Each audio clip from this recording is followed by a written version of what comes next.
കേരളം കണ്ട ഏറ്റവും വലിയ ദുരന്തത്തിൽ വയനാടിനായി ഒറ്റമനസ്സോടെ മലയാളികൾ കൈകോർക്കുകയാണ്. തന്നാൽ കഴിയുന്ന സഹായങ്ങൾ ഏതു രീതിയിലാണെങ്കിലും അത് ചെയ്യാൻ മാതൃകാപരമായി മുന്നോട്ട് വന്നത് നിരവധി പേരാണ്. അതിലൊന്നാണ് മഹാദുരന്തത്തിൽ നിന്നും രക്ഷപ്പെട്ട പിഞ്ചു കുഞ്ഞുങ്ങൾക്ക് മുലപ്പാൽ നൽകാൻ തയ്യാറാണെന്ന് പറഞ്ഞ് ഒരു കുടുംബം മുന്നോട്ട് വന്നത്. ആ അമ്മയുടെ മനസ്സിനെ അഭിനന്ദിച്ചും മാതൃത്വം ഉയർത്തിക്കാട്ടിയും ഒട്ടേറെ പേർ സമൂഹ മാധ്യമങ്ങൾ വഴി രംഗത്തെത്തി. ഈ മാതൃക പിൻപറ്റി പിന്നെയും ഇത്തരം സഹായ വാഗ്ദാനങ്ങളുമായി നന്മ നിറഞ്ഞ ദമ്പതികൾ മുന്നോട്ട് വന്നു. എന്നാൽ ഈ പോസ്റ്റുകൾക്ക് താഴെ കേട്ടാൽ അറക്കുന്ന രീതിയിലുള്ള കമന്റുകൾ ഇട്ടവരെയാണ് മലയാളികൾ ഇപ്പോൾ ഏറ്റെടുത്തിരിക്കുന്നത്.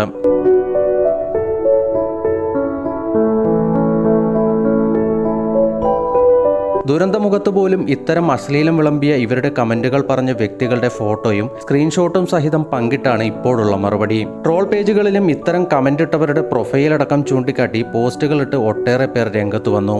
ഇതോടെ പലരും പ്രൊഫൈൽ ഡിലീറ്റാക്കി തടിതപ്പി. പക്ഷേ ദുരന്തത്തിനിടയിലെ ഇത്തരം കുത്തിത്തിരിപ്പുകൾ പ്രൊഫൈൽ ഡിലീറ്റ് ചെയ്താൽ തീരുന്നതല്ലെന്ന് അത് ചെയ്തവർക്കും ഇനി ചെയ്യാനിരിക്കുന്നവരെയും ഓർമ്മിപ്പിക്കുന്ന തരത്തിലായിരുന്നു മലയാളികൾ കൈകാര്യം ചെയ്തത്. എനിക്കും ആവശ്യമുണ്ടെന്ന് പറഞ്ഞ് കമന്റിട്ട ജോർജ് KT എന്നയാളെ നാട്ടുകാർ തന്നെ കൈകാര്യം ചെയ്തു. അതിനുശേഷം ഇയാളുടെ ഫോട്ടോകളും ഫോണിലേക്ക് വിളിച്ചപ്പോൾ പറ്റിപ്പോയ തെറ്റേറ്റു പറയുന്ന വീഡിയോകളും സമൂഹ മാധ്യമങ്ങളിൽ വൈറലായി. ഇയാളുടെ ഫോൺ നമ്പർ അടക്കം കാണിച്ചുകൊണ്ട് നിരവധി പേർ ഫേസ്ബുക്കിലും മറ്റും പോസ്റ്റ് ചെയ്തതോടെ ഫോൺ വിളികളുടെ റെക്കോർഡുകളും പ്രചരിക്കാൻ തുടങ്ങി. വലിയ രീതിയിലുള്ള പ്രതിഷേധമാണ് സോഷ്യൽ മീഡിയയിൽ ഇപ്പോൾ നടക്കുന്നത്. ചേട്ടൻ ചെറുപ്പത്തിൽ കുടിച്ച മുലപ്പാലടക്കം കണ്ണൂരിലെ ആമ്പിള്ളേര് പുറത്തെടുത്തിട്ടുണ്ടെന്ന കമന്റോടെ നിരവധി ട്രോളുകളാണ് ഇറങ്ങിയിരിക്കുന്നത്.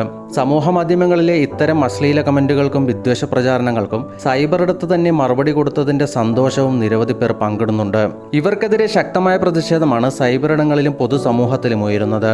ഇനിയും ഇത്തരത്തിലുള്ള വികൃത ചിന്താഗതികളുമായി ആരും വരാതിരിക്കാൻ മാതൃകാപരമായ നിയമ നടപടികൾ സ്വീകരിക്കണമെന്ന ആവശ്യവും ശക്തമാണ്.